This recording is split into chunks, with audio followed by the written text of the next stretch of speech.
Hello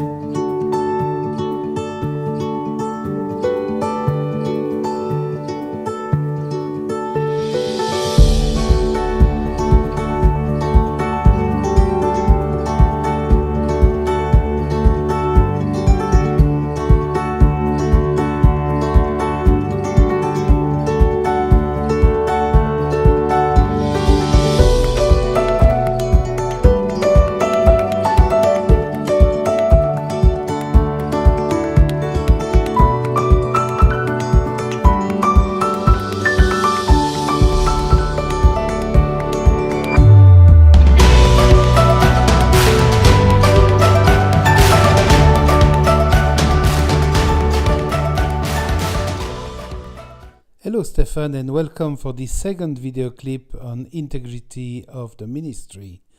We speak a lot today in the media about the sexual abuse of children, but is it the only form of abuse against children that exists? Well, Philippe, it's a very good question, and we do speak a lot about the sexual abuse of minors in the media because of the emotional take that there is in such an abuse. People react very strongly when it concerns children, and especially when there is this violence that is perpetrated sexually. But you're very right, it's not the only form of abuse that children are exposed to. And children are confronted to a whole lot of violence in their environment.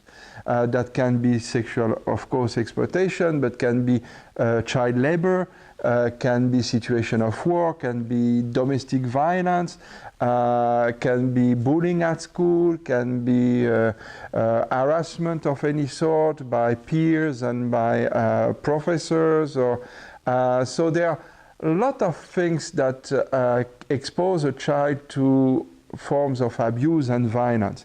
And sexual abuse is one sort of abuse that exists, yes. And what are the risk factors that increase the likeliness of an abuse? Let's consider that the child is at the center of different layers around him. So the first layer of relations that the child is surrounded by is his immediate family. So it's mother, it's father, it's brothers, and then you have a bit further on the extended family and the people in the quarters living in the area, and that's another layer of surrounding. Then you have the school, you have the church, you have activities that the kids are doing that are level of relationship. And then of course you have another layer of relationship around the kid that is what's going on in the country and what is going on at the international level. All those layers include a certain number of risks. For instance, at the family level, very much in tech, if the father or the mother is unemployed, has a drinking problem, or is a proxenate, or is a prostitute, or God knows what, there is much more risk for a child to find himself or herself in a situation where she could be abused. If the parent cannot protect her or him properly, there is risk. Now in the quarter as well, if for example the child is growing up in a shantytown in Kenya or in a very rough area in Soweto or in a place confronted with jihadism like in Nigeria or North Africa or God knows where, or Somalia, so this as well can be increasing the risk and likelihood of being confronted to abuse. Now, as well, at a bigger level, at the country level, for example, if the country is living in a situation of war, let's think about the eastern part of Congo or Somalia or other places like that, the children are exposed to risk as well of being abused or exploited or ill-treated. And international circumstances as well present risk for children when countries exploit other countries, when people are maintained in a state of insecurity because of international decision, or when there is no proper international protection tools, that exist, well, children are highly at risk as well. And on the contrary, what are the factors that can help preventing the abuse of children? Well, that's the the paradox of it is that most of those zones or areas of relationship that present a risk for a child are as well areas that can protect the child. Let's say, for example, that the parents are the best guardian of the child. They are the immediate circle of protection for the child. So if parents are healthy and living well, doesn't mean that they be rich or having a lot of money, and money is not the biggest issue there, but they are capable of protecting their children. So if those parents are capable of protecting their children, that will be a great factor of protection for them. So that's one level. Now, if, for example, in the quarter or in the extended family, it's understood that the children need the protection of the adult, so the children will be less at risk and be better protected at school, in church, in all the surrounding. You know, if it's a common policy to protect children, that will be really functioning.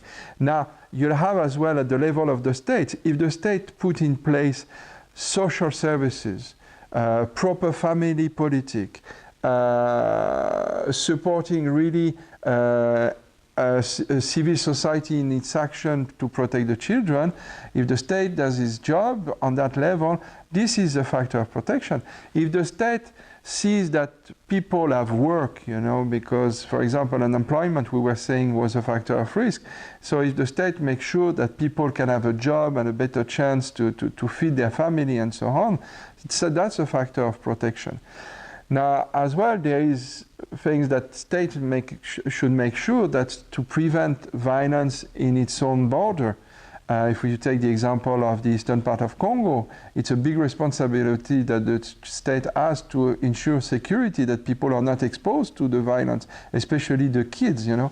And international community has this responsibility and can protect as well by setting up tools and protocols and intervening when there is risk for children. So really, it's all those layers that can, in one circumstances, present risk, can be factors of protection as well, when they are rightly motivated. How can the Society of the Missionaries of Africa contribute in reducing the risk and better protect the children? Well, the Society of the Missionaries of Africa is well in place to intervene in these three different levels, you know. The Missionaries of Africa, be it in the parish or in different projects, in the communities where they are close from the families. They know people, they go to visit families, and family come to them when they are faced with a difficulty and so on. So we have a direct contact with people, and we are not sitting in a net high there. We are people can reach us, and we can reach out to people, and that's being very much part of our mission as Missionaries of Africa, to go and meet with the people.